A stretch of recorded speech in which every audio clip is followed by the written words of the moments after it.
Assalamualaikum warahmatullahi wabarakatuh. Halo guys, saya Nurif Anggraini dengan NPM 2341237 dari kelas akuntansi 23A. Jadi di sini saya akan menjelaskan tentang persamaan dasar akuntansi. Kenapa sih kita perlu belajar persamaan dasar akuntansi? Karena persamaan dasar akuntansi merupakan dasar untuk melangkah ke dalam siklus akuntansi. Nah, pengertian dari persamaan dasar akuntansi adalah sistem informasi yang menyediakan laporan keuangan untuk para pemangku kepentingan mengenai aktivitas ekonomi dan kondisi keuangan. Persamaan dasar akuntansi dirumuskan dengan harta sama dengan utang ditambah modal, atau bisa disebut juga dengan aset sama dengan kewajiban ditambah ekuitas. Nah, jadi jumlah aset itu sama dengan kewajiban ditambah ekuitas. Dengan aset itu disebut dengan aktiva dan kewajiban ditambah ekuitas itu disebut pasiva. Sebagai contoh, misal ada pengusaha baru mendirikan perusahaan. Contoh yang pertama, perusahaan memiliki uang kas sebesar 150 juta. 150 juta itu sumbernya dari pemilik perusahaan.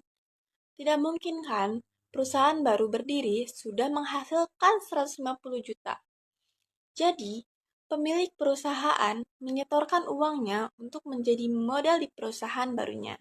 Perusahaan ini juga memiliki kendaraan, tentunya dong, senilai 100 juta rupiah. Nah, dari pemilik perusahaan untuk DP senilai 75 juta dan berhutang ke dealer sebesar 25 juta. Nah, kemudian perusahaan memiliki peralatan sebesar 10 juta. Nah, dananya ternyata perusahaan berhutang ke toko Andre sebesar 10 juta. Jadi, persamaan dasar akuntansi ini, apa yang dimiliki perusahaan tersebut, nilainya harus sama dengan sumber dananya. Jadi nggak boleh berbeda ya. Nah, bisa kita jumlahkan. Kas 150 juta ditambah kendaraan 100 juta dan ditambah dengan peralatan 10 juta dengan hasil 260 juta.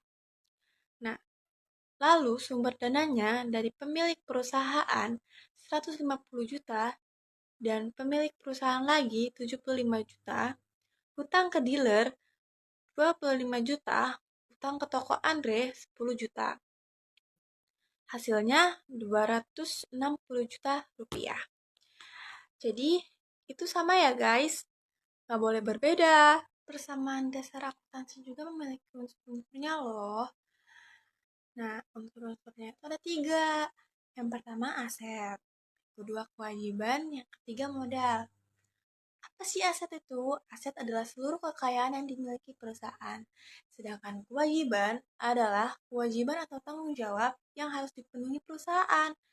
Lalu, modal adalah sisa aset yang dimiliki perusahaan setelah dikurangi kewajiban. Nah, jadi itulah penjelasan dari saya. Maaf jika kata-katanya kurang bisa dimengerti. Wassalamualaikum warahmatullahi wabarakatuh.